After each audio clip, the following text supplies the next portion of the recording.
राजकीय वरिष्ठ माध्यमिक विद्यालय खुर्दबन में ग्राम सभा बैठक का आयोजन किया जा रहा है। बैठक में सरपंच, सचिव, अधिकारी एवं अन्य गणमान्य व्यक्ति उपस्थित रहेंगे। अतः ग्राम सभा सदस्य निर्धारित तिथि को प्रातः 10 बजे अवश्य पहुंचे।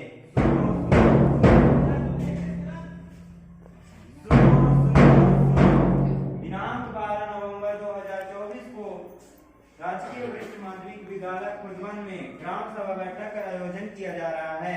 बैठक में गांव के सरपंच, सभी पंच, ग्राम सचिव, अधिकारी एवं अन्य गणमान्य व्यक्ति उपस्थित रहेंगे। अतः ग्राम सभा सदस्य निर्धारित तिथि को प्रातः 10 बजे अवश्य पहुंचे।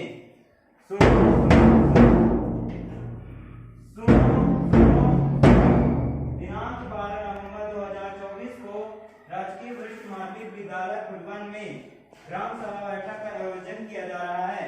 बैठक में गांव के सभी पंच, सरपंच एवं सचिव, अधिकारी, अन्य गणमान्य व्यक्ति उपस्थित रहेंगे। अतः ग्राम सदस्य निर्धारित तिथि को प्रातः 10 बजे पहुंचेंगे।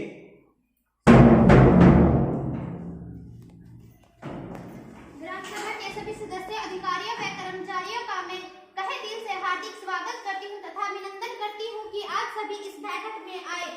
मैं अत्यंत प्रसन्न हूँ कि आप सभी उपस्थित हुए। मैं आज के कार्यक्रम की शुभारंभ की घोषणा करती हूँ। मैं आप सभी को एक शोक संदेश देना चाहती हूँ। आप सभी उस शोक संदेश पर अपने विचार प्रकट करेंगे। उपस्थित जनों, मेरा यह कर्तव्य बनता है कि मैं श्री रामलाल जी, जिनका निधन हो चुका है, उनके बारे में आप सभी को सूचना दूं। वे बहुत ही सहनशील व ईमानदार व्यक्ति थे। उन्होंने अपने व्यक्तित्व से गांव में बहुत ही विकासपूर्ण कार्य किए थे। वह गांव की सभा में भी बढ़ चढ़कर भाग लिया करते थे। उनमें एक राजनेता बनने के सभी गुण मौजूद थे, परंतु एक सड़क दुर्घटना में उनकी मृत्यु हो चुकी है।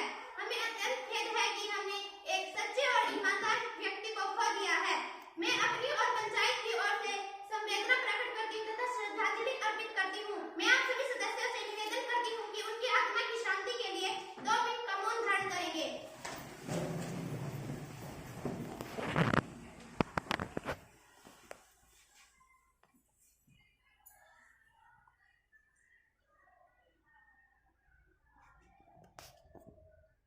शांति। श्री रामलाल जी, जिनका देहांत हो चुका है, मैं उनके बारे में कुछ शोक संवेदना प्रकट करना चाहती हूँ। वह बहुत ईमानदार व्यक्ति थे। वह गांव की ग्राम सभा में बढ़ चढ़कर भाग लेते थे। वह बहुत ईमानदार और बहुत खुशमिजाज किस्म के इंसान थे। वह दूसरों को भी हंसाते थे और खुद भी हंसते थे। धन्यवाद। पिछली ग्राम सभा की बैठक के मुख्य बिंदु पंच माफी जी पढ़कर सुनाएंगी। आदरणीय सरपंच जी, उपस्थित विभिन्न विभागों के अधिकारीगण और सम्मानित ग्रामवासियों, जैसा कि आप जानते हैं कि ग्राम सभा की पिछली बैठक 21 जून 2024 को हुई थी, जिसमें से गांव के विभिन्न मामले, जिनमें से जिन मुद्दों पर सहमति बनी थी वे कुछ इस प्रकार से हैं। बस अड्डे के पास वाले तालाब का पानी निकालकर उसकी खुदाई और सफाई करवाना, शिव मंदिर की गली को भी पक्का करवाना, पशु अस्पताल में स्थित डॉक्टर पद को भरना, विद्यालय में विद्यार्थियों की उपस्थिति को बढ़ावाना, बस अड्डे के पास सार्वजनिक शौचालय बनवाना। आदरणीय उपस्थित जनों, जैसा कि पंच माफी जी ने आपको पढ़कर सुनाया है, वह उन पर पंचायत द्वारा किए गए कार्य कुछ इस प्रकार है। तालाब का पानी निकलवा दिया गया है और खुदाई चल रही है। श्री मंदिर के पास वाली गली को पक्का करवा दिया गया है। डॉक्टर की रिक्ति को भरने के लिए हमने उच्च अधिकारियों से मिले और पशुपालन विभाग हरियाणा के सरकार से 25 जून 2024 को मिले हैं। इसके लिए हमने 2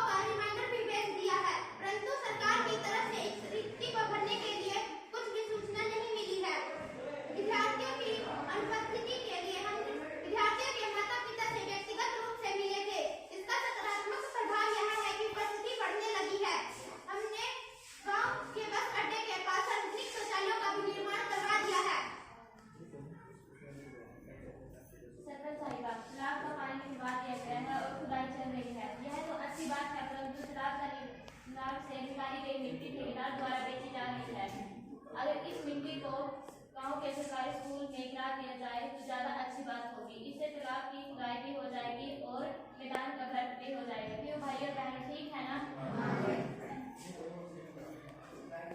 क्या सभी ग्रामवासी मिट्टी को स्कूल के मैदान व फिरनी में डलवाने के लिए सहमत हैं? तो ठीक है, ऐसा ही किया जाएगा। मिट्टी को स्कूल के मैदान में डलवा दिया जाएगा। सरपंच साहब जी, मैं अपनी बात रख सकता हूँ? जी हाँ, कहिए। आदरणीय सरपंच साहब जी, अस्पताल में डॉक्टर के बिना पशुओं का इलाज नहीं हो पा रहा है। इंसान तो बस में बैठकर शहर से दवाई ले आए, पर पशु ने कौन सी बस में बुला करके ले जाए? क्यों ना इसके लिए मंत्री जी से मिला जाए? ठीक है भाई, ये भी करके देख लेंगे। अधिकतर मुद्दे समाप्त हो चुके हैं और अब कुछ मुद्दों को भी जल्द हल कर दिया जाएगा। खुश हो? सरपंच साहब, क्या मैं अपनी बात कह सकती हूँ? जी हाँ, कहिए। सरपंच साहब, जो अपने बस अड्डे के पास सार्वजनिक शौचालय बनवाया हुआ है, उसमें साफ सफाई तो नहीं हो रही, उसमें बदबू उठी रहती है, उसका होने का क्या फायदा है? गांव में 4 सफाई कर्मचारी है जिसकी जिम्मेदारी जीतराम जी की है। मैं वार्ड के प्रधान जी से अनुरोध करूंगी कि वे जीतराम जी से कहकर उन शौचालय की सफाई करवाएं और उनकी जांच करें। जी सरपंच साहब। अब मैं ग्राम सचिव जी से अनुरोध करूंगी कि वे आय व्यय का ब्यौरा देंगे। आदरणीय सरपंच जी तथा ग्रामवासियों, पिछले वर्ष हमारे गांव को जिन संसाधनों से आय प्राप्त हुई है वो कुछ इस प्रकार से हैं। पहला, पंचायती जमीन को पट्टे पर देने से 2 लाख रुपए आय प्राप्त हुई है। मछली पालन के लिए दोनों तालाबों से 1,50,000 रुपए आय प्राप्त हुई है तथा दुकानों का किराया 60,000 रुपए है। पशु मेले से पर्ची काटने पर 12,000 रुपए प्राप्त हुए। कूड़ा करकट बेचने से 6,000 रुपए आय प्राप्त हुई तथा सरकारी ग्रांट 3 लाख रुपए है, जिससे हमारी पंचायत के पास टोटल 7,28,000 रुपए इकट्ठा हुए, जिसमें से गांव में व्यय हुआ खर्चा ये है: तालाब का पानी निकालने का खर्चा 60,000 रुपए, मिट्टी की खुदाई का खर्चा 1,50,000 रुपए, शिव मंदिर वाली गली को पक्का कराने का खर्चा 3,10,000 रुपए तथा बस अड्डे पर शौचालय का निर्माण 1,30,000 रुपए है। हमारी पंचायत के पास इस फंड में से बकाया धनराशि 78,000 रुपए बचे हैं। आदरणीय ग्रामवासियों, ग्राम सचिव जी ने जो आपको हिसाब किताब बताया है, क्या आप इससे सहमत हैं? आज की बैठक का यहाँ यही समाप्त होता है। अब ग्राम सचिव जी लेखा परीक्षण रिपोर्ट बारे जानकारी देंगे। आदरणीय सरपंच जी तथा ग्रामवासियों, हमारे रिपोर्ट का अप्रैल 2024 में ऑडिट हुआ था, जिसमें हमारा लेखा जोखा तथा लेन देन सब कुछ सही पाया गया है और हमारे ऊपर कोई भी ऑडिट ऑब्जेक्शन नहीं है। अब हम बजट पर चर्चा करेंगे, जिसकी जानकारी आपको ग्राम सचिव जी देंगे। बजट अनुमान वर्ष 2025-26 में कुल खर्चा पंचायत के अनिवार्य खर्च, बिजली बिल पर खर्च 50,000 रुपए, सफाई कर्मचारी व चौकीदार का वेतन 2,50,000 रुपए, निर्माण कार्य के मध्य जैसे गली व नाली इत्यादि को पक्का कराना 3 लाख रुपए, सरकारी योजना जैसे मनरेगा आदि पर खर्च 50,000 रुपए। कुल खर्चा हमारे पास 11 लाख रुपए आएगा। तथा आय पंचायती भूमि को ठेके पर देने से 3 लाख रुपए, मछली पालन के दोनों तालाबों से 2 लाख रुपए तथा दुकानों का किराया 60,000 रुपए, पशु मेले पर पर्ची काटने से 15,000 रुपए आए तथा गोबर खाद से 20,000 रुपए आए। सरकारी योजना ग्रांट जैसे मनरेगा 6 लाख रुपए। वित्त वर्ष में अनुमानित आय 11,95,000 रुपए है तथा व्यय 11 लाख रुपए है तथा वर्ष के अंत में अनुमानित बकाया 95,000 रुपए बच जा सकता है। आज की कार्यवाही में अगला मत भावी योजनाओं पर चर्चा करेंगे। मेरा सभी से अनुरोध है कि शांति बनाए रखते हुए अपने अपने क्षेत्र की समस्याएं रखेंगे।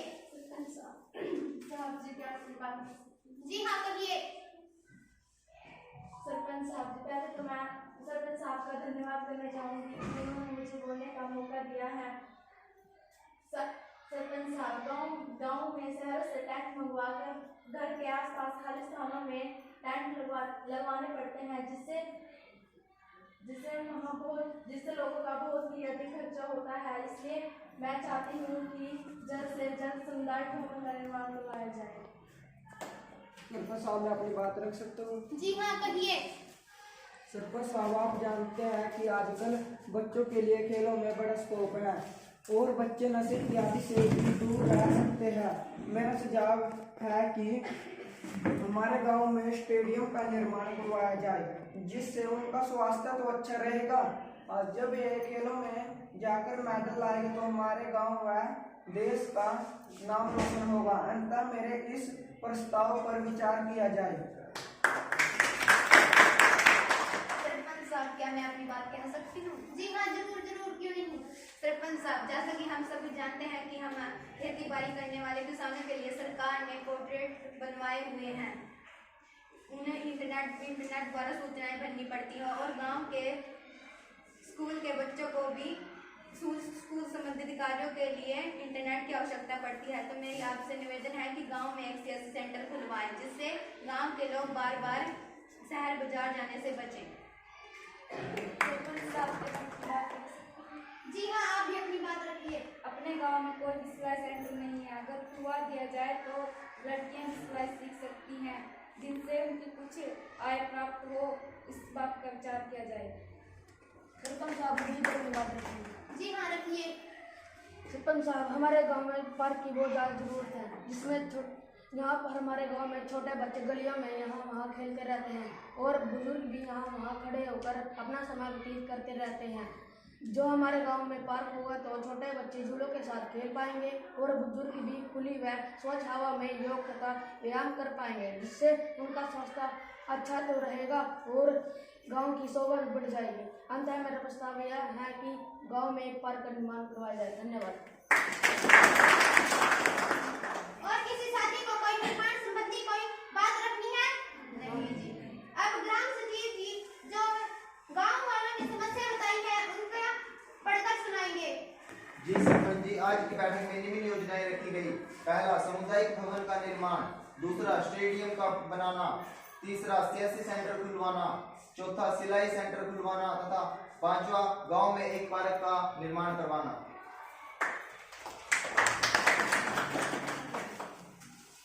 ठीक है, आप बताइए सबसे पहले क्या किया जाना चाहिए? CSC centre. क्या आप सभी CSC सेंटर खुलवाने के लिए सहमत हैं? हाँ जी। और दूसरे नंबर पर क्या किया जाना चाहिए?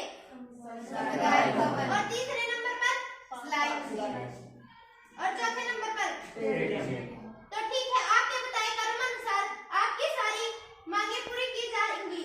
अब यह मत यही समाप्त होता है तथा अगले मत गांव के सामाजिक मुद्दों पर चर्चा करेंगे। सभी अपने अपने विचार प्रकट करें। सरपंच साहब, राजकीय वरिष्ठ माध्यमिक विद्यालय के बेहद नजदीक शराब का ठेका खुला हुआ है जिस पर बहुत से असामाजिक तत्व वाले लोग नशे में घूमते रहते हैं। मेरा अनुरोध है कि इस शराब के ठेके को जल्द से जल्द हटवाया जाए। धन्यवाद। बहुत अच्छा मुद्दा रखा आपने। मैं अपनी और पंचायत के सदस्यों के साथ उच्च अधिकारियों से मिलकर जल्द से जल्द उस ठेके को स्कूल के पास से हटवा दूंगी। सरपंच जी, क्या मैं अपनी बात रख सकती हूँ? जी हाँ, कहिए। सरपंच जी, मैं एक गंभीर मुद्दे पर आप सभी गांव वालों को ध्यान दिलाना चाहती हूँ कि पिछले वर्ष हमारे गांव में कुल 52 बच्चों ने जन्म लिया था जिसमें से 22 लड़कियां और 30 लड़के पैदा हुए हैं और अब तक कुल 47 बच्चों ने जन्म लिया है जिसमें से 20 लड़कियां और 27 लड़के पैदा हुए हैं। और यह इतना अधिक अंतर क्यों है और यह चिंता का विषय है। क्या मैं अपनी बात रख सकती हूँ? जी हाँ, कहिए। सबसे पहले मैं सरपंच साहिबा और अन्य ग्रामवासियों को तहे दिल से नमस्कार करना चाहती हूँ कि उन्होंने मुझे यहाँ बोलने का मौका दिया। माननीय सरपंच जी और अन्य सभी ग्रामवासियों, जैसे कि आप जानते हैं पिछले वर्ष के मुकाबले हमारे गांव में बहुत अधिक सुधार हुआ है, लेकिन फिर भी अधिक ध्यान दिए जाने की आवश्यकता है। यहाँ भ्रूण हत्या तो नहीं हो रही, लेकिन इस पर हमेशा के लिए अंकुश लगाने के लिए निगरानी समिति का निर्माण किया जाए। Thank you. जी मैडम जी, एक निगरानी समिति बना ही देते हैं। कौन कौन इस समिति में महिला अध्यक्ष सुप्रिया जी को बना देते हैं? जी सरपंच जी, जो आपको सही लगे। ठीक है, 2 आंगनवाड़ी कर्ता और 1 आशा वर्कर ANM को बना देते हैं। क्या ठीक है साथियों? हाँ जी। तो ठीक है, 5 सदस्य निगरानी समिति के बना देते हैं जो जांच रखेंगे किन किन की शादियां हो चुकी हैं, किन के बच्चे होने की आशंका है और लिंग जांच की आशंका के बारे में हमें सूचित करते रहेंगे।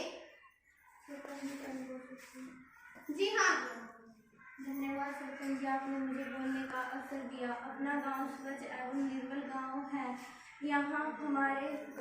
यहाँ इस गांव में सभी घरों में शौचालय बने हुए हैं। यह बड़े गर्व की बात है और गांव के दोनों तरफ सार्वजनिक शौचालय भी बने हैं। परंतु सरपंच जी, जैसे कि आप जानते हैं, अभी भी कुछ लोग खेतों में घूमने को जाते हैं। यह तो हमारे लिए बड़ी शर्म की बात है।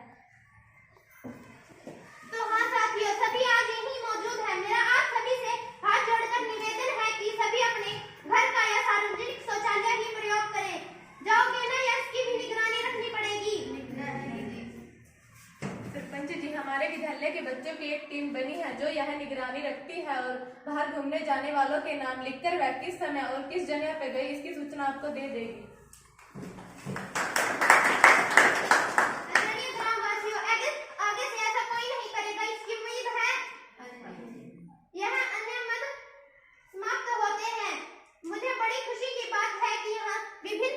अधिकारी उपस्थित है। मैं अब स्कूल के प्रधानाचार्य श्री संजना जी से अनुरोध करूंगी कि मैं अपनी बात रखें। सरपंच जी, मैं बताना चाहूंगी कि हमारा विद्यालय बहुत से अच्छे कार्य कर रहा है। हमारे विद्यालय के सभी अध्यापक बहुत मेहनती हैं। हमारे विद्यालय की एक लड़की मंजू ने कक्षा 12वीं बोर्ड की परीक्षा में जिला स्तर पर प्रथम स्थान प्राप्त किया। हमारे विद्यालय की खो खो टीम भी राज्य स्तर पर उप विजेता रही। इसके अतिरिक्त सांस्कृतिक गतिविधियों में भी हमारे विद्यालय के बच्चों ने सफलता प्राप्त की। सरकार बेहतर शिक्षा के लिए प्रयास कर रही है, परंतु हमारे विद्यालय की कुछ समस्याएं भी हैं जिन पर ध्यान देना जरूरी है। एक तो बच्चे नलके से पानी पीते हैं जो पीने लायक नहीं है। हमारे विद्यालय के पास एक गंदा नाला बहता है जिससे नलके का पानी भी कई बार गंदा हो जाता है, जिससे पी के बच्चे बीमार हो सकते हैं। मैं आपसे निवेदन करती हूँ कि विद्यालय में एक आरओ और एक वाटर कूलर लगवाया जाए। बच्चों के अभिभावक पीटीएम में बहुत कम आते हैं। मैं अभिभावकों से निवेदन करना चाहती हूँ कि वे पीटीएम में जरूर आया करें। यह बच्चों की पढ़ाई के लिए जरूरी होती है।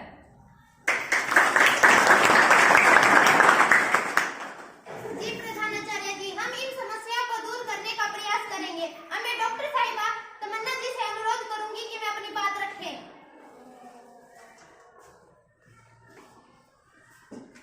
श्रीमती सरपंच साहिबा और सभी ग्रामवासियों को मेरा तहे दिल से नमस्कार।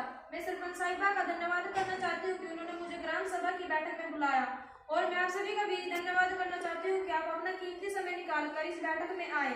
जैसे कि आप सभी जानते हैं, गाँव में बहुत सी बीमारियां फैल रही हैं और ज्यादा से ज्यादा लोग बीमारियों से जूझ रहे हैं, पर हमें ये नहीं पता कि वो बीमारियां क्यों फैल रही हैं। जैसे कि आप जानते हैं, बारिश के मौसम में जगह जगह पानी इकट्ठा हो जाता है जिससे जहरीले मच्छर, मक्खी इत्यादि पैदा होते हैं। और कई बार आपने देखा कि हम खाने को खुला छोड़ देते हैं जिस पर वो आकर बैठ जाते हैं। उस खाने को हम खाते हैं जिससे हम बीमारी का शिकार हो जाते हैं। तो मैं आपसे अनुरोध करूंगी कि आप खाने को ढककर रखें और अपने आसपास की सफाई रखें। धन्यवाद।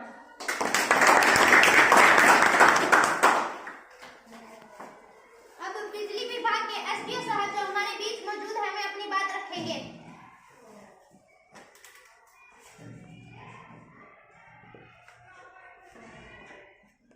सभी को मेरा नमस्कार। आदरणीय सरपंच साहिबा एवं ग्रामवासियों को मैं अपने विभाग की कुछ जानकारियों के बारे में बताना चाहती हूँ।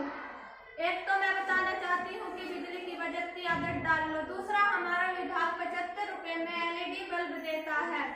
वह 8 वोल्ट का बल्ब 100 वोल्ट के बल्ब से अधिक रोशनी देता है। दूसरा, सरकार की अपना गांव जगमग गांव योजना है जिसमें 24 घंटे बिजली आती है। अगर आप अपने गांव में 24 घंटे बिजली चाहते हैं तो अपने बिजली बिलों का 100% भुगतान करें। क्यों भाइयों, करोगे ना? अगर आप अपने घरों में सौर ऊर्जा संयंत्र लगवाना चाहते हैं तो उसमें भी फायदा है, इससे बिजली का बिल कम आता है। धन्यवाद। धन्यवाद एसडीओ साहब। सरपंच साहब, मैं बात कर सकता हूँ? जी हाँ। ग्राम सभा सदस्य जो पिछली बार पंच बैठक में नहीं आए और पिछली बैठक में भी नहीं आए, उन पर कोई कार्रवाई करनी चाहिए। कार्यवाही तो करनी ही पड़ेगी, क्योंकि 2 पंच, पहले तो प्रियंका जिसकी माँ बीमार है, वह अपनी घर गई हुई है। इसकी सूचना मुझे पहले ही मिल गई थी, परंतु दूसरा पंच मनोज लगातार बिना सूचने के ही गैर हाजिर रहता है। उसके ऊपर तो कार्रवाई करनी ही होगी। क्यों